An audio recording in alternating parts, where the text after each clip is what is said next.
مملكة مادي وفارس. اتكلمنا المرة اللي فاتت عن نبوة الله عن ممالك الأمم الأربعة من خلال حلم نبوخذ نصر بتمثال مكون من 4 أجزاء. الرأس ذهب وتمثل مملكة بابل، والذراعين والصدر فضة بتمثل مملكة مادي وفارس.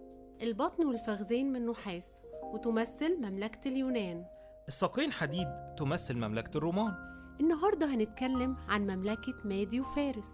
تاريخ المملكة: تاريخها من سنة 538 قبل الميلاد لغاية سنة 330 قبل الميلاد.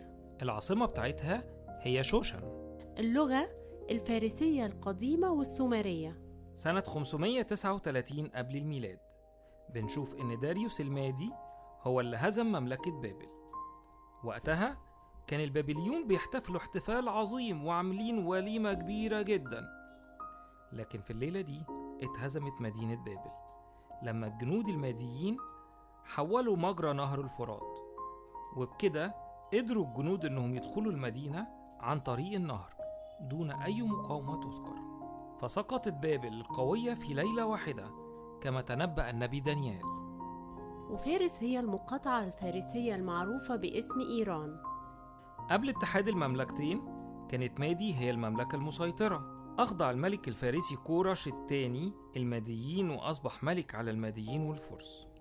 الحدود هي من الشمال الخليج العربي، فامتدت تخومها من بحر إيجا إلى مصر، وشمال غرب الهند بما في ذلك اليهودية. اشتهر الماديين والفرس بقوتهم الشديدة في الحروب وحبهم للفتوحات. غزوا بلاد كتيرة خصوصا على يد كورش العظيم أعظم ملوك الفرس، وكمان على يد ابنه قمبيز اللي هزم مصر. أهم الأحداث في الكتاب المقدس: بيخبرنا الكتاب المقدس إن الملك كورش الثاني حرر اليهود من الأسر في بابل، سمح ليهم بالعودة إلى أورشليم وإعادة بناء الهيكل، وده كان سنة 536 قبل الميلاد. وده اسمه الرجوع الأول اللي كان محور نبوات أنبياء كتيرة عن كورش زي أشعياء ودانيال وأرميا.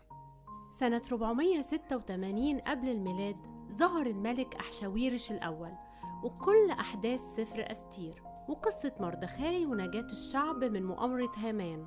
أما سنة 458 قبل الميلاد حصل الرجوع الثاني بقيادة عزاريا. سنة 457 قبل الميلاد تم إعادة بناء أورشليم.